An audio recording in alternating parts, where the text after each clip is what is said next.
Good morning, students.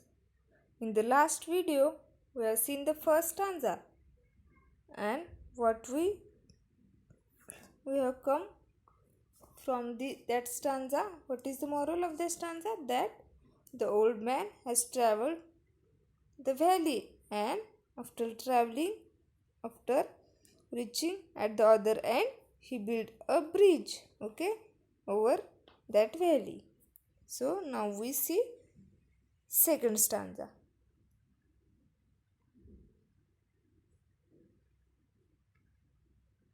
Old man, said a fellow pilgrim near, why waste your time in building here? Your journey ends with the close of the day. You never again will pass this way. You have crossed the chasm deep and wide. Why build ye here at eventide? So, students, in this stanza, the fellow traveler, is asking some questions to the old man, that old traveler. Okay, so what he was asking? He was asking that, old man, okay, why waste your time in building here? So you have built a bridge, okay, but why? Why you are wasting here your time? Because you are old and you know that your journey ends with the close of the day. Okay, so here journey means his life, and close of the day means normally what we consider as it is night, but here it is referring to the end of that old man's life. So he was telling that you are too old and you will die soon. Then why are you building here that bridge? Because that is not of your use. Okay, you never again will pass this way, means you will not pass this way again. Then why are you building here bridge? It will not be useful for you. Okay, you have crossed the chasm deep and wide. Why build ye? Ye means you. In Old English, ye is used for you. Here at eventide. Eventide means late evening. So in this stanza, that fellow pilgrim is asking that old man that why are you wasting your time in building the bridge here, because you have already passed or crossed that valley, deep and wide valley, and that you have built the bridge, but there is no any use for that bridge for you, because you will never cross that bridge again, because you are too old and you will die soon. Then why are you building bridge? There is no use of that bridge for you. Then why are you doing that? Why are you wasting your time in building that bridge? Okay, so he is asking that you have faced that difficulty. Okay, you have come out of that difficulty. Then why are you finding solution for that problem? Because you will die and you will not face that problem again. So why are you doing that? So students, there are some people who are very selfish, okay, who thinks about only themselves, okay, they don't think about everyone others, okay. So that old man is very helpful, was thinking for others, okay. So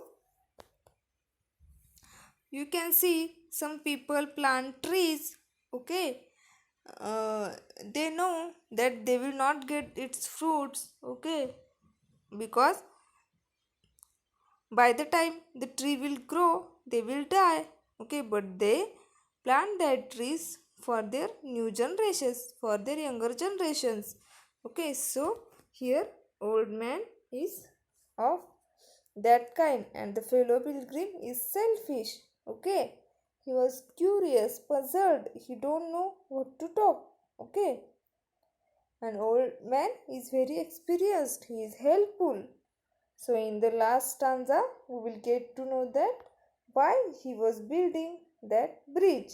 Even if he was crossed that bridge, that valley, and he will never ever cross that valley again in his life, as he was very old. So we will see the third stanza.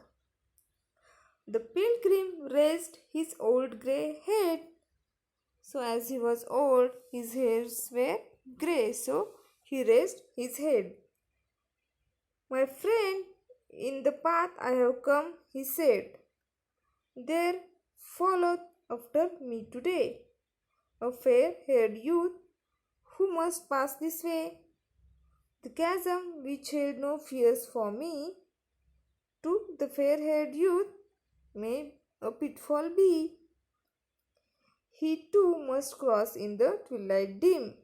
My friend, I am building this bridge for him. So in this stanza, that old man is giving the reason that why he built that bridge. Okay. So here in this stanza there are rhyming words. Which are they? Head, said, today, way, me, be, dim, him. Okay.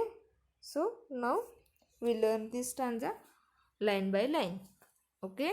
So in the last stanza, the fellow pilgrim traveler asked the question to that old man that why he is building the bridge. Okay.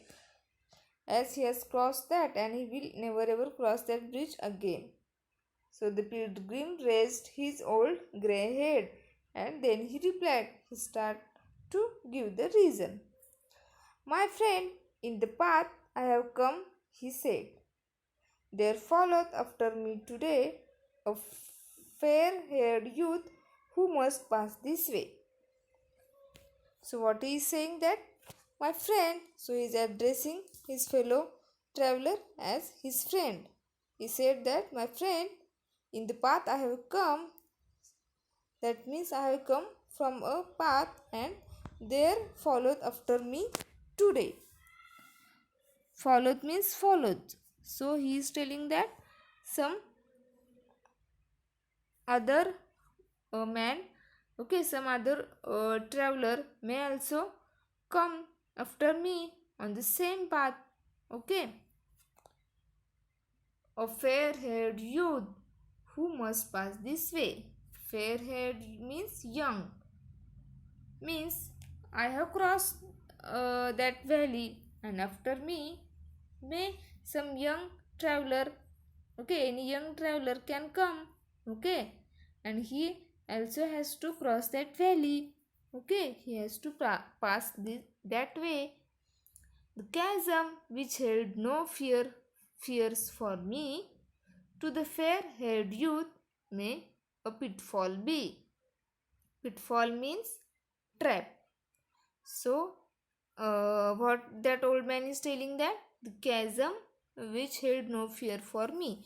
So as the old man was experienced, okay, so he traveled that chasm, okay, with ease, okay, means he solved that problem, he solved that difficulty as he was experienced. But for the young one, for the young traveler, it may be a trap.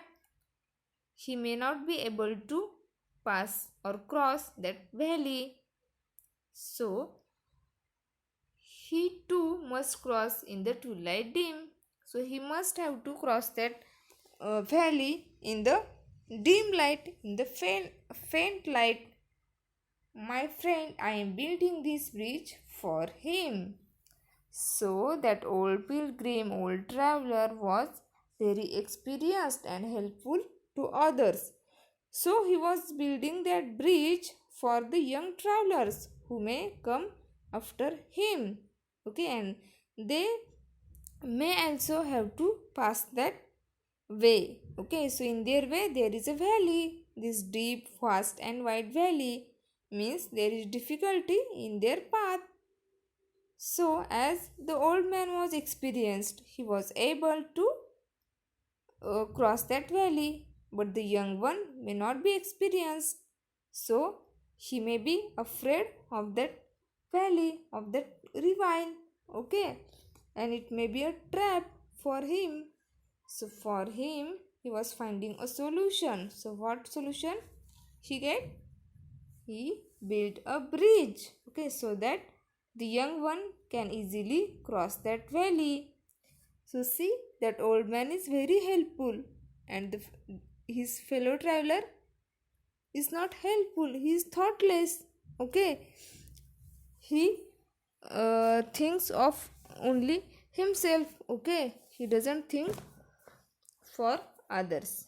Okay, so what is the real indirect meaning of this poem?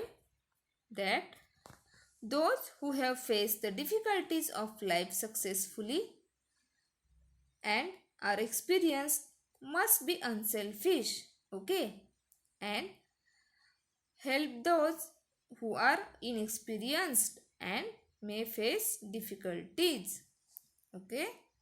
So everyone should help or should share their experience with their young ones, okay.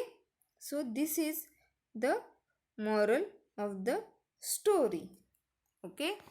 The old or experienced traveler or experienced people should help the young peoples. They should find the solutions for the difficulties so that their next generations will be will feel easy for doing some difficult things. Okay, this is the moral of the story. Thank you.